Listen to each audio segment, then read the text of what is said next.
Gente, boa noite, graça e paz a todos vocês. Hoje é um dia festivo aqui na nossa igreja. Nós vamos ter a consagração aqui de oficiais, mas antes disso, todo culto ele é a Deus. A gente oferece culto a Deus. A gente tem momentos de ações de graça, tem momentos participativos, mas o nosso culto, a centralidade é a pregação da palavra de Deus. Então hoje a gente está com um privilégio aqui de ter o pastor Marcos Barreto. Ele é um colega de infância, estudamos juntos. Eu ensinei ele a jogar bola, ele não aprendeu. Mas aí Deus direcionou o Marco, né, para a área de economia. Eu fui fazer seminário em São Paulo, aí encontrei Marco lá em São Paulo. Ele estava fazendo mestrado na Fundação Getúlio Vargas, né, Marco? Depois ele foi trabalhar como secretário de finanças numa cidade do interior de São Paulo, Nova Odessa, onde eu tinha colega de seminário que era de lá, a gente se encontrou também. E aí Marcos voltou para aqui, para Recife, e agora é um colega, pastor da Igreja Batista, lá em Rosário, ali no Cabo. Há 2 semanas atrás tive o privilégio de pregar lá no aniversário da mocidade da igreja. Culto de jovens. E aí ele está retribuindo a gentileza nessa data tão especial. Então, Marcos, você está em casa, Deus abençoe. Vamos orar mais uma vez, primeiro sentados, pelo momento da pregação da palavra do Senhor. Santo e eterno Deus, Pai bondoso, usa teu servo, a tua santa e divina palavra, para trazer, ó Deus, a mensagem aos nossos corações, que possa edificar todos nós. E que nós não sejamos apenas ouvintes dessa palavra, mas também praticantes. É o que nós oramos e te pedimos no nome precioso de Jesus. Amém. Amém.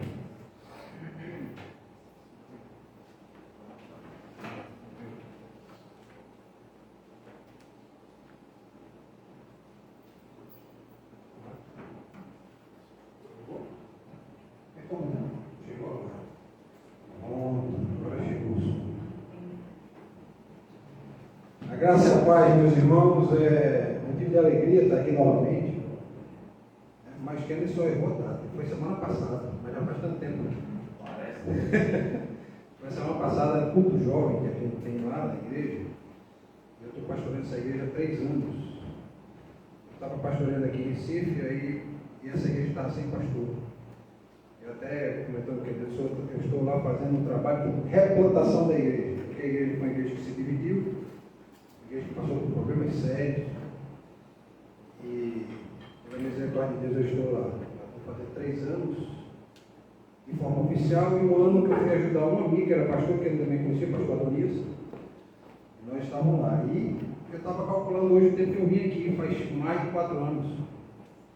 A última vez que eu vim aqui, eu vim para tocar. Lembra aí, quando eu trouxe o saxofone, eu só vim com o sax. E na hora que eu fui tirar ele em casa, eu esqueci, não deixei totalmente fechado a bolsa, aí bateu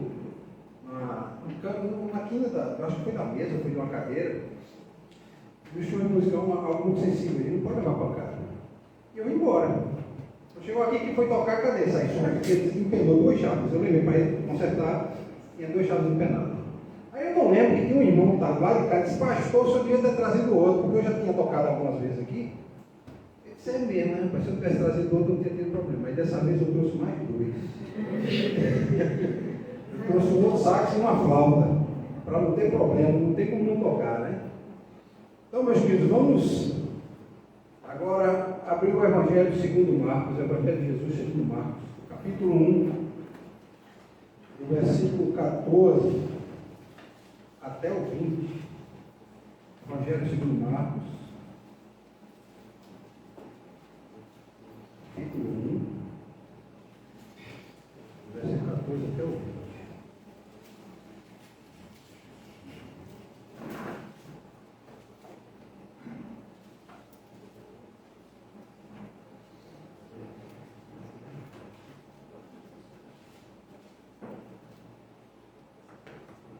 Vou pedir para os irmãos, depois que abrirem suas Bíblias, manterem elas abertas, que a gente vai fazer uma exposição que é paulatinamente, acompanhando versículo a versículo. É bom que os irmãos estejam com a Bíblia aberta para irem olhando. Né? Então veja só, diz assim o texto: depois de João ter sido preso, foi Jesus para Galileia, pregando o Evangelho de Deus, dizendo: o tempo está cumprido e o reino de Deus está próximo. Arrependei-vos e crede no Evangelho. Caminhando junto ao mar da Galileia, viu os irmãos Simão e André, que lançavam a rede ao mar, porque eram pescadores. Disse-lhe Jesus: vinde após mim, que eu vos farei pescadores de homens. Então eles deixaram imediatamente as redes e o seguiram. Pouco mais adiante, viu Tiago, filho de Zebedeu, e João, seu irmão, que estavam no barco consertando as redes. E logo o chamou, deixando eles no barco a seu pai Zebedeu com os empregados, e seguiram após a Jesus. Amém? Vamos orar. Senhor Deus, eu preciso do teu auxílio para poder pregar a tua palavra. Que teu Espírito Santo ilumine a minha mente, abra os corações para que possam ouvir essa palavra, e essa palavra encontre abrigo nos corações que estão aqui, Senhor. E peço que nos dê discernimento para falar e discernimento para entender. E é isso que eu te peço em nome de Jesus. Amém. Meus irmãos, nós estamos agora com Jesus começando o seu ministério. E eu vou contar uma história para os irmãos. Num lugar muito remoto, num lugar não muito valorizado, as pessoas que ali viviam eram desprezadas, seguidamente desprezadas pelas pessoas com mais instrução. Eram, na maioria das vezes, camponeses, agricultores e pescadores. Eram famílias muito pobres e que viviam do seu trabalho para poder viver, sobreviver. Ou seja, acordavam de manhã para levantar e conseguir o seu almoço.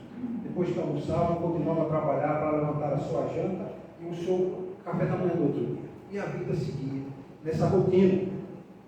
Muitos deles não tinham tempo para estudar, para se educar, pois as vidas deles eram consistentemente seguir o quê? Trabalhar, trabalhar e trabalhar.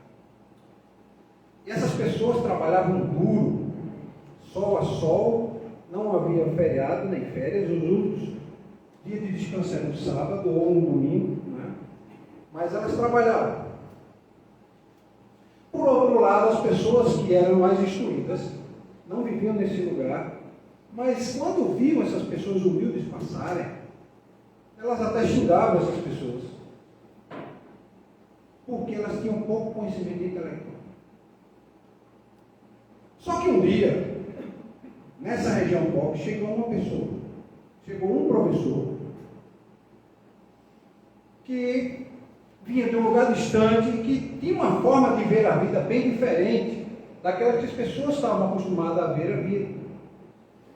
E esse professor estava procurando por alunos, e muitas vezes até mais do que alunos, procurando discípulos, procurando seguidores, procurando pessoas que queriam ouvir o conhecimento que ele tinha para aprender.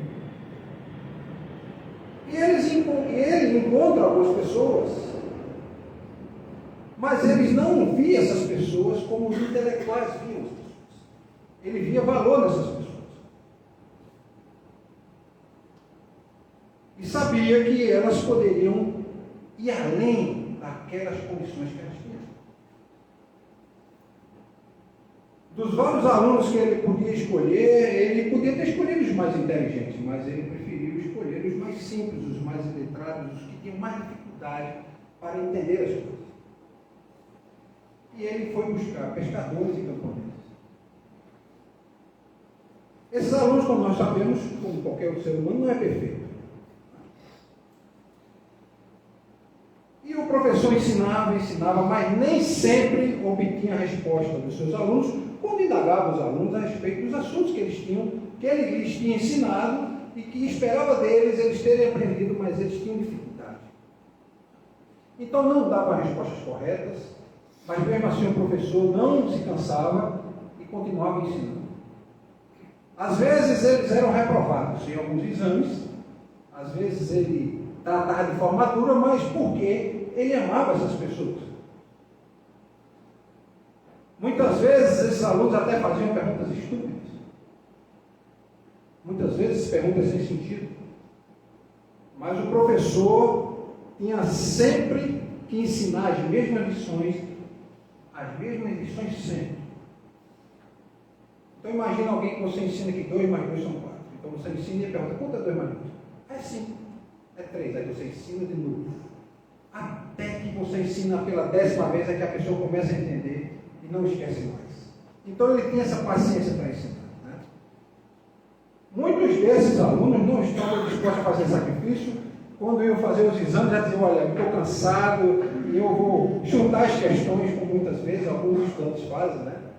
Vamos chutar as questões, vamos responder sem muito zelo. Mas eles tinham que aprender aquilo que o professor estava ensinando. Mesmo assim, com todas as dificuldades, alguns podem até pensar em desistir, mas os outros permaneceram juntos e foram em frente. Às vezes falhavam, às vezes continuavam tentando, mas um certo dia acontece uma tragédia no mundo. Esse professor ele é assassinado pelas pessoas mais instruídas daquele lugar. Porque as pessoas não gostavam de que ele ensinasse as pessoas mais simples. Ele não gostava que ele passasse esse conhecimento para as pessoas mais simples. Então ele foi assassinado pelas pessoas mais instruídas que zombaram tanto do mestre quanto do professor, quanto dos alunos. Muitos desses alunos pensaram que tudo acabou. Agora o mestre morreu e agora vamos fazer. Como é que eles iam realizar aquele trabalho que o mestre esperava que eles realizassem? Mas algo aconteceu na mente daqueles homens, daquelas mulheres, que mudou a forma como eles enxergavam a vida e resolveram, com ousadia, ensinar aos outros aquilo que o mestre ensinava.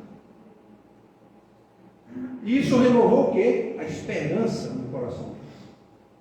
E também naqueles outros que começaram a ser ensinados e começaram a aprender sobre esse mestre. E o que ele faz? Ele transformou a mente desses homens. Com essa pequena história, eu estou querendo chamar a atenção de vocês, porque esses alunos provavelmente, certamente estiveram com Jesus. Esse é um tipo de aluno que esteve com Jesus, que conheceu Jesus e que ouviu o conhecimento de Jesus, o ensinamento de Jesus, e resolveu repassar o conhecimento, aquilo que ele aprendeu. Então esses alunos estiveram com Jesus e esse relato vai mostrar uma característica de Deus para conosco, que é gastar tempo preparando discípulos. E eu vim hoje desafiar vocês a serem discípulos de Jesus. O meu desafio é esse: levar essa palavra e mostrar que nós devemos ser como esses alunos. Ouvimos os ensinamentos, o mestre foi morto, mas nós não vamos descansar, vamos renovar a esperança e vamos fazer outros discípulos, vamos ensinar, vamos acompanhar. Então, quando você vê Jesus caminhando junto ao mar da Galileia, e ele encontra Simão e André, eles eram o quê? Pescadores. Mas Jesus pega pessoas simples e quer mostrar o quê? Olha, se eu conseguir com pessoas tão simples, você que pode ter um curso superior, você que tem um grau de instrução, você vai poder fazer mais. É possível fazer mais. Mesmo você que acha que já passou o tempo na minha vida, eu já estou perto de partir para o Senhor, mas nunca é tarde. Sempre há tempo de ensinar aquilo que Jesus nos ensinou. Quando você lê Marcos, você vai ver que Marcos não está preocupado em colocar datas. Se você lê todo o Evangelho de Marcos, Marcos não se preocupa em dizer, olha, como a gente leu em Isaías, no tempo do rei Uzias, não tinha isso. Marcos não estava preocupado com isso, Marcos estava preocupado em dizer exatamente aquilo que Jesus havia feito. E ele dá a entender que Jesus está numa situação que, se fôssemos caracterizar como um filme, Marcos é um filme de ação. Jesus não para. Sempre ele usa imediatamente logo após. de forma rápida. E Jesus estava aqui, já está em outro lugar. E ele está preocupado em mostrar que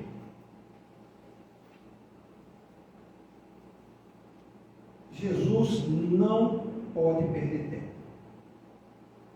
Ele não está preocupado em perder tempo. Ele quer gastar o máximo de tempo que ele pode, porque ele sabe que o tempo dele só são 3 anos.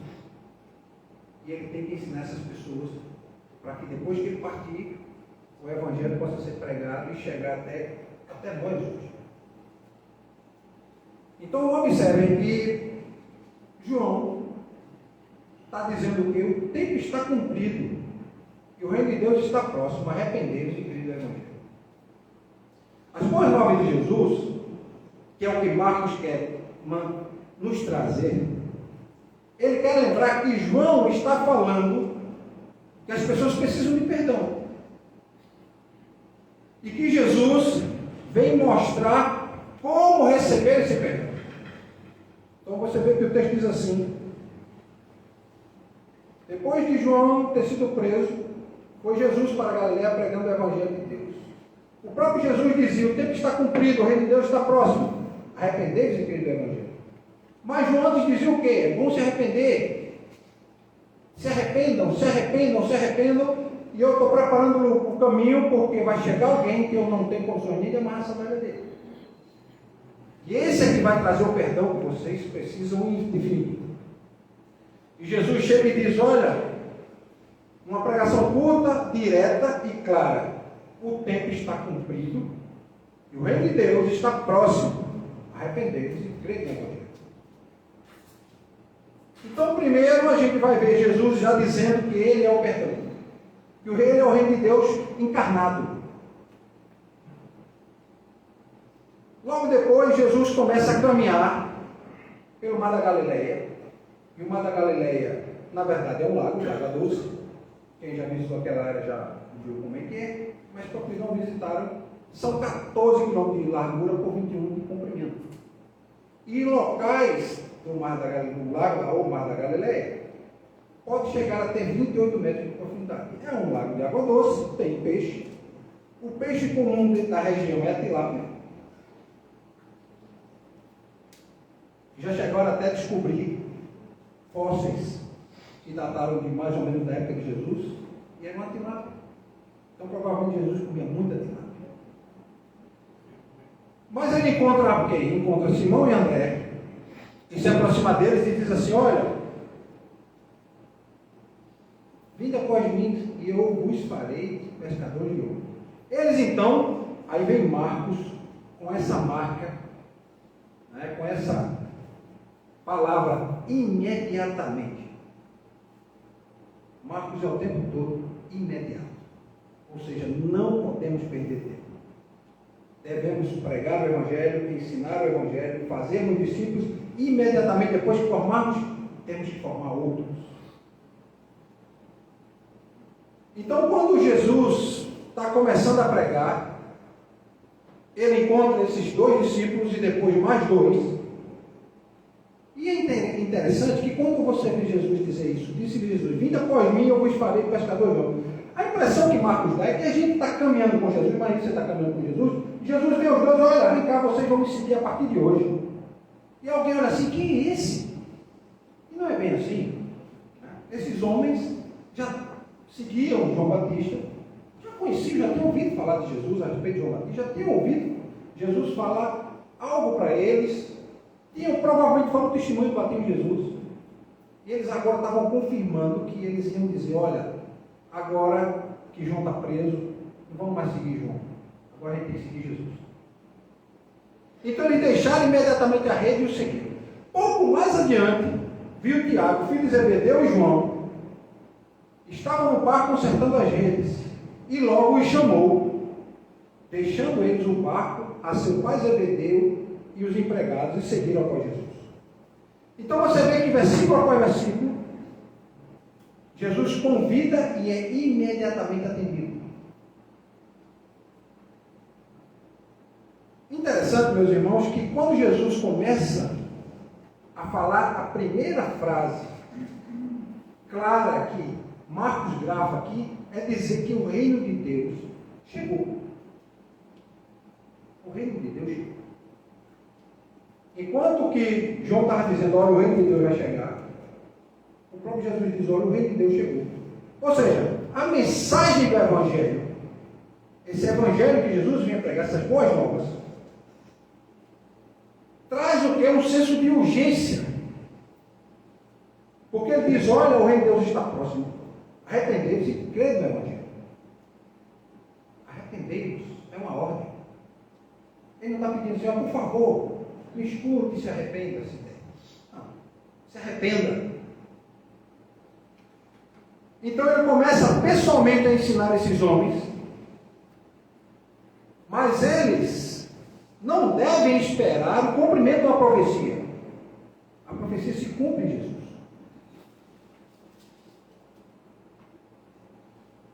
Jesus está agora em cena, meus irmãos, cumprindo aquilo que os profetas haviam predito. Aquilo que Isaías havia predito. Aquilo que Ezequiel havia predito. Aquilo que o próprio João Batista havia predito, como o último profeta do Antigo Testamento, aquele que estava com o pé no Antigo e o pé no Novo. E agora ele entra em cena pregando a palavra de Deus entre todos. A mensagem de Jesus era para se arrepender e crer na salvação que estava ali entre eles em pessoa. E arrepender-se, meus irmãos, é mudar de ideia. É concordar que os pecados são abomináveis. E esse termo hoje em dia está tão desgastado, quando a gente fala em pecado, em alguns lugares, as pessoas fazem uma certa cara de repulsa, porque essa palavra perdeu o sentido que tinha. Vou dar só um exemplo para vocês. Por exemplo, a Bíblia diz, não mate, não matarás, não assassine ninguém. Aí você encontra o que no direito? Você vai lá no Código Penal, tem lá o artigo 121. Matar alguém. A pena é o quê? Dependendo do crime, 8 até 30 anos. O que era pecado passou a ser crime. Antes era pecado. Matar alguém, a pena era o quê? A reprovação eterna de Deus se você não se arrepende. Você tem que mudar a pessoa de dentro para fora e não de fora para dentro. Então, quando você pega uma pessoa e encarcera ela, não que ela não mereça, mas você está tentando mudar ela de fora para dentro. Ou seja, deixou de ser pecado. Socialmente não é mais pecado. É um crime. E dentre outros crimes. Não é? Então, quando se fala em pecado, é preciso que a gente entenda que o pecado não é um remorso. Mas uma mudança de atitude em relação a como você vai viver a vida cristã, em relação àquilo que Deus lhe diz como tem que viver.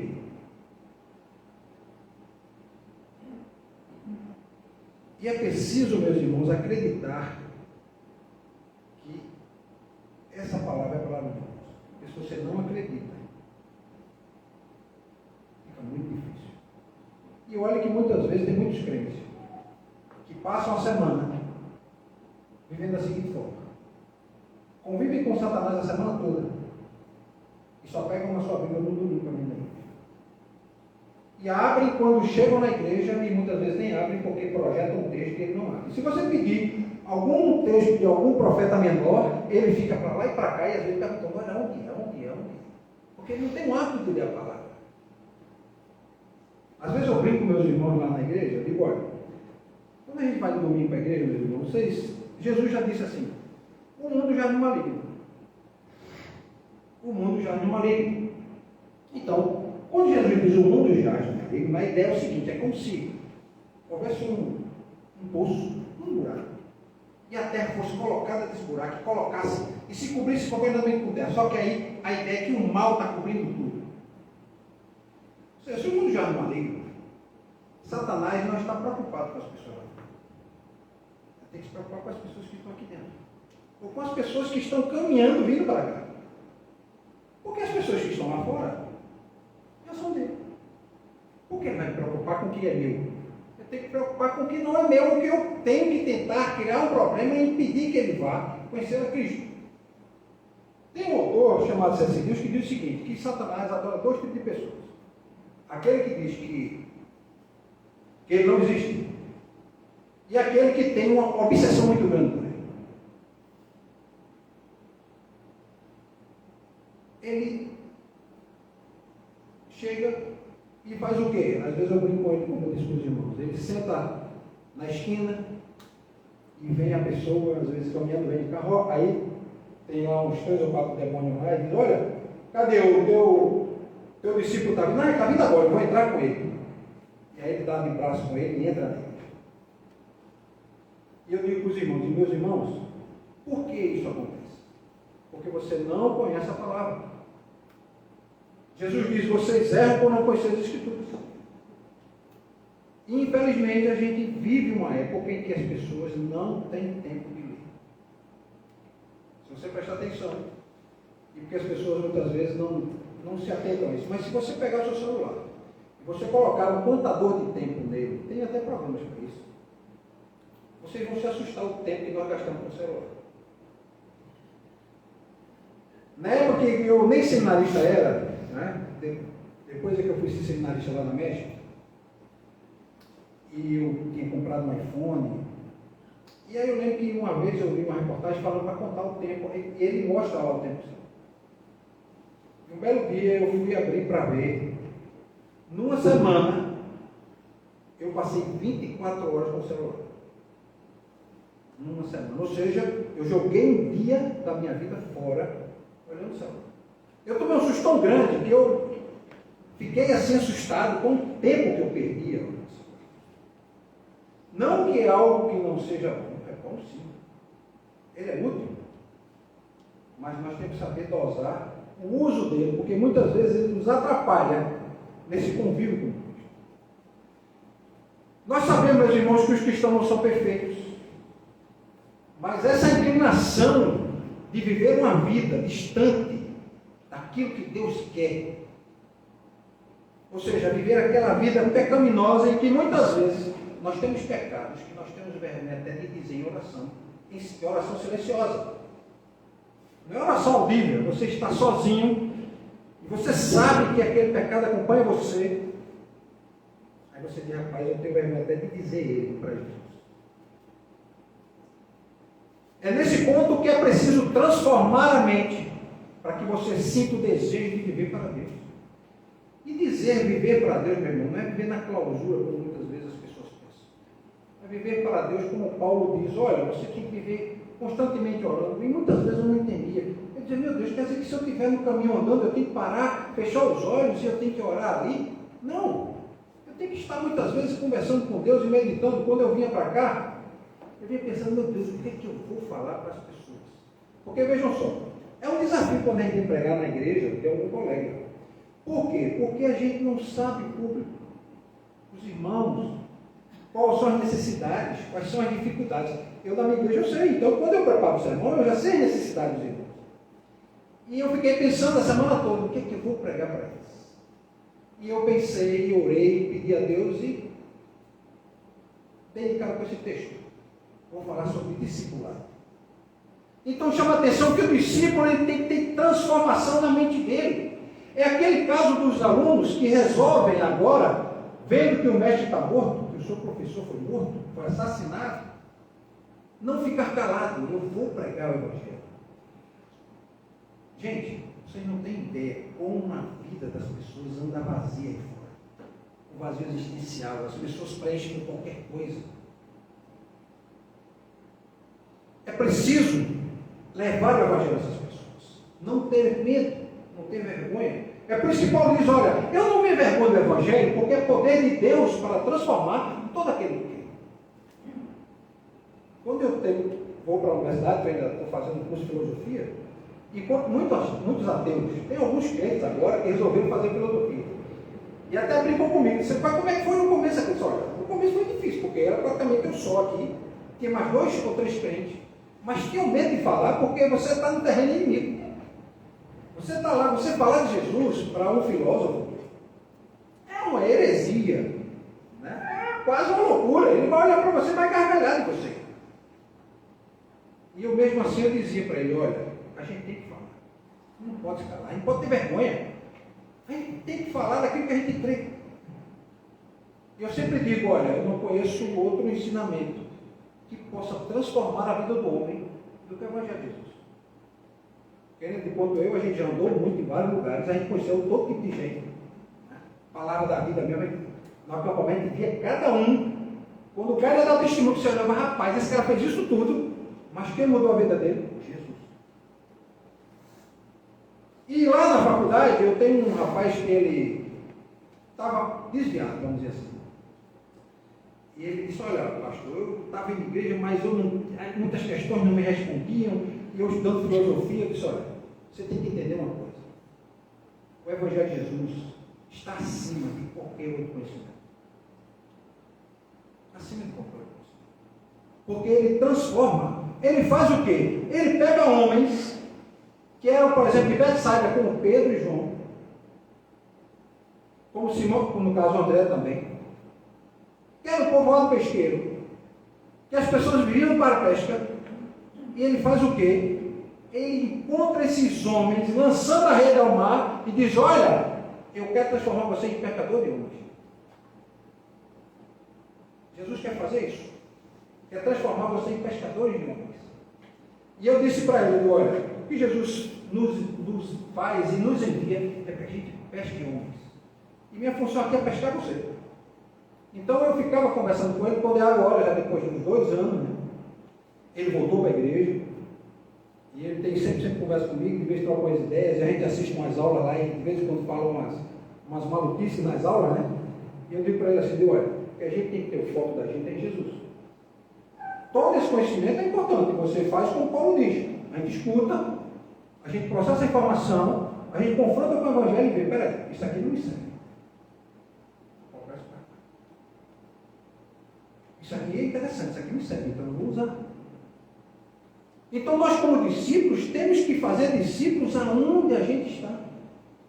Seja na empresa, seja no trabalho, seja na escola, seja com o vizinho, seja com os amigos de jogar futebol no final de semana, seja com quem quer que seja. Ou seja, Jesus estava começando a preparar os primeiros discípulos, meus irmãos. Vocês têm ideia disso? Começou com 4 aqui. Olha o resultado hoje. Mais de 2,5 milhões de pessoas professam a sua fé em Jesus. Com toda a perseguição que a gente vê que acontece. Mas as pessoas professam. Como resultado do quê? Desse discipulado que Jesus fez com esses homens. Vocês imaginam quando Jesus viu Pedro dizer assim para ele, Jesus, fica tranquilo, que ninguém vai fazer nada contigo, porque eu estou junto, eu vou estar junto. Ninguém vai te atingir. Jesus, fica tranquilo que eu não vou te negar não, estamos juntos. E Jesus olhou para ele, rapaz, tu vai negar. Não vai negar, não fala isso não. Jesus disse o quê? Está certo. Mas disse assim, ó, antes que o galo cante lá, tu vai me negar, tá? Não, vou não. Negou. Aí depois Jesus encontra Pedro. Aí diz, Pedro, tu me amas? 1, 2, 3 vezes. Pensa bem, se Jesus fosse como eu e você, na primeira traição, você dizer o que para Pedro? Rapaz, que covardia tu fez comigo. Tu disseste que não ia me negar e na primeira oportunidade tu negou. Isso era o mínimo que a gente dizia, né? Para não falar outras coisas. Né? Mas Jesus não. Olhou para Pedro, viu o valor em Pedro. E é o mesmo que eu estou dizendo para vocês, meus irmãos. Jesus vê valor em você. Vê valor em você. Muitas vezes a gente fica calado, sem falar do Evangelho. A gente está perdendo a oportunidade de colocar alguém na eternidade. Porque a eternidade começa aqui. Quando você aceita Cristo, a nossa eternidade começou aqui. O reino de Deus é chegado e todos nós queremos ir morar em mansões celestiais, não é assim? Todos queremos?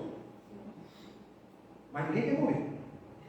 Né? Ninguém quer. Às vezes eu pergunto para os irmãos, quem quer morrer aqui? Ninguém quer, ninguém levanta a mão. Mas todos querem morar em mansões celestiais, querem viver com Cristo. Então nós estamos nesse processo. Começamos aqui, em um momento a gente vai fazer essa travessia e encontrar Cristo. Mas ele, quando começa a fazer os discípulos, Ele começa a dizer, olha Pedro, vou fazer você pescador de homens, mas a eternidade começa agora. Você agora vai fazer outros discípulos. A eternidade começa agora.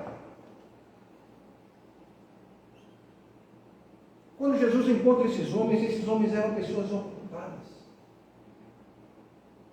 Quantas vezes a gente conversava, às vezes, quem dizia, pai, Marcão, Jesus não pega desocupado, não, só pega ocupado. Pegou Moisés, estava ocupado. Pegou Jacó, estava ocupado. Pegou Abraão, estava ocupado. Fez Abraão sair de um lugar que ele não sabia nem para onde era. Eu até brinco, né? Olha, Deus chama Abraão para ir para um lugar que ele não disse onde era, não disse o caminho, não disse que ia ser ter comida, não disse como é que ia ser a viagem. Tudo era novidade. E ele, pela fé, foi. E está aí o resultado. Quantos bilhões de pessoas não tem Abraão como pai da fé?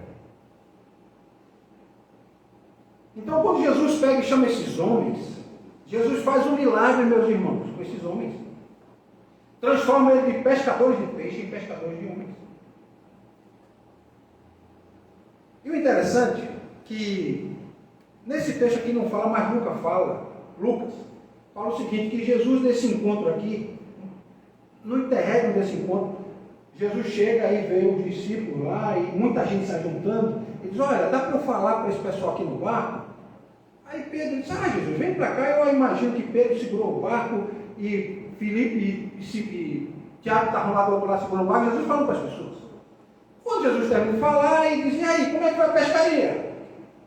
Jesus, não pescamos nada, passamos a noite toda, não deu nada. Estamos aqui tirando os matinhos da rede, as algas, as coisas que estão entradas na rede. Aí Jesus diz, olha, faz o seguinte, lança a rede do lado direito do barco. Eu imagino a cara de um olhar para o outro e dizer assim, vê só, a gente foi para o fundo, porque onde é que estão os peixes? No fundo, na parte mais profunda do lado, do mar no caso, né? E Jesus olha para a gente e manda a gente jogar aqui na beira da praia. Rapaz, ele está mandando para jogar, né? Mas não vai sair nada. E aí ele pega, quando puxa a rede, vem os peixes. Vem os peixes, são tantos peixes, que pouco mais adiante, diz o texto, no capítulo 19, versículo 19, pouco mais adiante, viu Tiago, filho de Zebedeu e João, seu irmão, que estavam o quê? Consertando a gente. Ou seja, aquela pesca foi tanto peixe que as redes se romperam e tiveram que consertar as redes. Então esses homens viram um milagre de Jesus e Jesus vai e chama eles.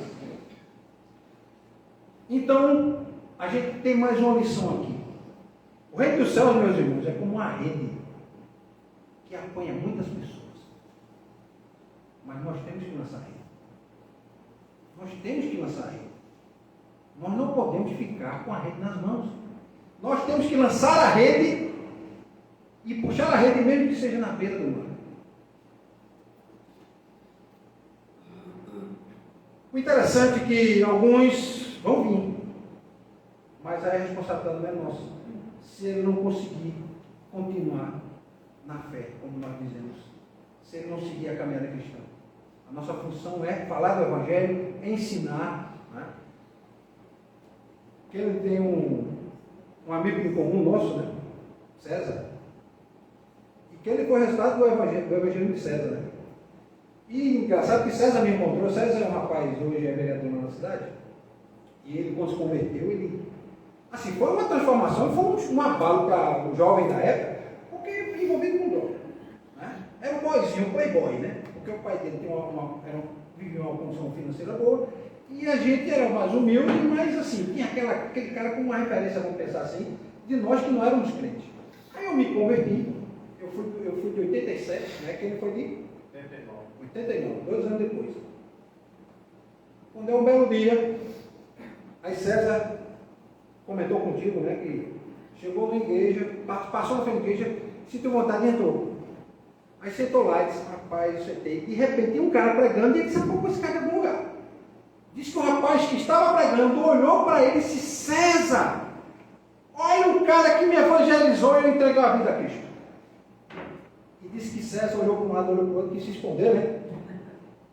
Eu disse, aí César, me encontrei com ele comentou essas coisas comigo. Disse, rapaz, foi mesmo, César. Disse, agora, César, rapaz, eu tenho que voltar. Eu disse, meu irmão, vê só. tu encontra alguém que foi fruto da tua pregação. Ou seja, tu lançou a rede, aí tu pega a rede, guarda a rede, vai embora, e tu resolve abandonar a profissão de pescador de homens. Agora eu estou aqui para te pescar. Foi assim que eu falei para ele. Mas tem que voltar. Quantos não estão ficando pelo caminho? Nós temos que continuar lançando as redes. Marcos, meus irmãos, com essa tendência de ser breve, ele mostra para nós o seguinte, que no momento do milagre da multiplicação, o problema foi tão grande, que Pedro, Simão, no caso Simão Pedro, chamou Tiago e João para ajudar. Isso me ensina mais uma coisa. Muitas vezes você sozinho não consegue, chama outro irmão para ajudar. Um irmão mais experiente. Nós, como somos novos na fé, muitas vezes a gente encontra pessoas um pouco mais maduras na vida, e pela experiência elas têm certos argumentos e perguntas que muitas vezes a gente não sabe responder. A gente não sabe como resolver. Procura um irmão com mais experiência para ajudar. É nesse momento, meus irmãos, que Jesus ele se aproxima de Tiago e de João. E tanto eles como Jesus eram de classe mais humilde, mas Jesus chama a atenção de que esses homens nunca mais seriam os mesmos. E se você se entregar na mão de Jesus, nunca mais você vai ser o mesmo. Eu não sei se você já passou essa experiência, eu já vi experiência com pessoas. E chegar em algum lugar e as pessoas olharem pela atitude de conviverem no trabalho. Rapaz, você é crente? Por quê? Não, as suas atitudes são diferentes. Uns dizem que são. E uma vez eu perguntei para um rapaz e disse, olha, eu não sou crente, mas eu fui criado na igreja. Aí eu me lembrei daquele versículo, ensina a criança no caminho que deve andar. E quando ela for velha, quando ele já tiver mais idade e for mais maduro, ele não vai se desviar do caminho. Ou seja, ele vai aprender esses conceitos do Evangelho, ele vai levar isso para a vida dele. E eu disse, então cabe você voltar para Jesus. É momento de voltar para Jesus. E agora, meus irmãos, para a gente poder ir para o final do sermão, eu sempre digo o seguinte, o sermão tem 3 verbos. O verbo usado no futuro é o que eu apresentarei para vocês. É quando a gente faz a introdução do sermão. O verbo no presente, quando a gente está apresentando o sermão. E agora o verbo no passado. É quando a gente olha para o sermão e começa a ver o que nós aprendemos e o que é que nós temos que aprender. Primeira coisa que você tem que aprender, meus irmãos, que Jesus está chamando você para guiá-lo no seu caminho de vida. Que você tenha vida com Cristo.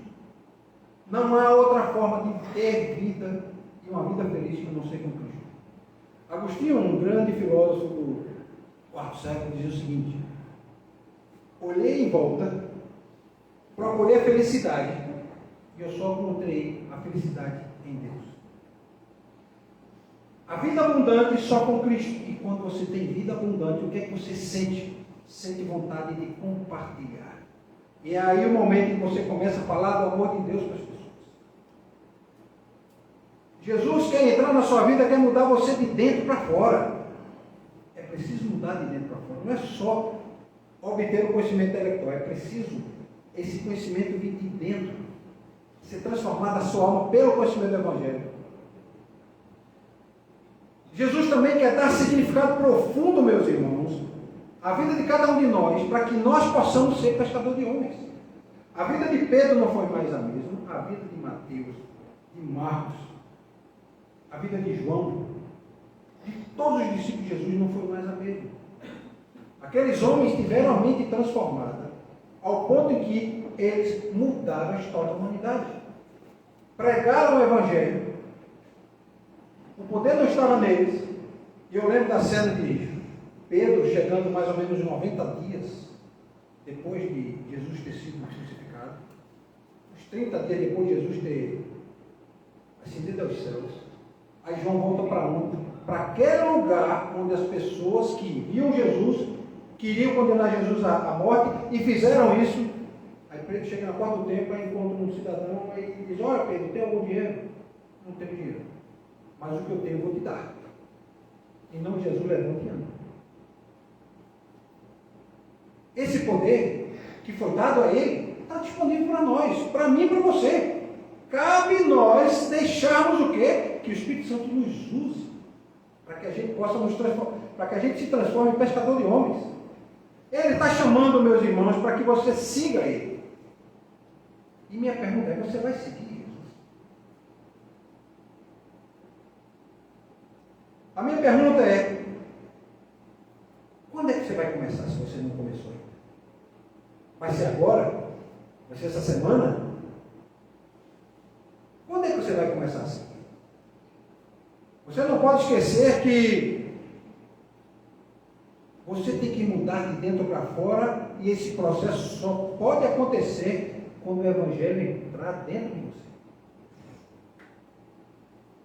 Quando o Evangelho entra na vida da gente, transforma a gente dentro. Não adianta o conhecimento intelectual. Às vezes o conhecimento vai ajudar a interpretar o texto, mas se eu não me entregar, não me ajoelhar diante de Deus e me dizer: Senhor, faz essa mudança não acontece. É preciso essa mudança. É preciso esse desejo de querer mudar. E quando ele muda, ele vai dar um novo significado à vida. Muitas vezes, meus irmãos, a gente vive uma vida acomodada. E isso não fique olhando, pensando só o membro de igreja. Pastores também. Depois também os pastores dizem: olha, Marcos, eu já não sinto mais vontade de evangelizar. Eu só virei agora um pregador do domingo à noite. E eu disse: olha, eu vou orar para que Deus mude o teu coração. E eu não quero chegar nessa situação. Porque as demandas são tantas em cima dos pastores, e a gente, às vezes eu brinco com meus irmãos da igreja e digo: olha, eu acho que vocês olham para a gente e acham que a gente de repente apareceu e a gente já é pastor. Não, a gente era membro da igreja, a gente era jovem na igreja, a gente via o dia a dia da igreja, vivia o dia a dia da igreja. E aí um belo dia Deus chama a gente. E eu tenho isso bem claro na minha vida, porque eu passei 3 anos não querendo ministério pastoral. Eu até brinquei, né? Não sei se quem sabe da história, acho que eu contei para ele. No primeiro dia que eu cheguei na sala de aula na MESP, o professor, eu só não lembro o nome dele agora, aquele que é deficiente, Sérgio Lira. Quem tem chamado pastoral, chamado para o ministério? Aí eu: missionário, eu quero ser missionário do sertão, outro eu quero ser evangelista, e o outro ser pastor, e aqui comigo, eu vou ficar quietinho. Eu estava igual aquele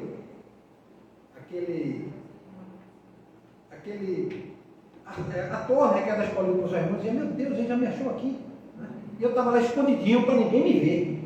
E ele perguntou: Marcos, opa, qual o seu ministério? Eu disse: pastor, não sei não. Eu disse: rapaz, você tem chamado pastor, ministério pastoral? Não?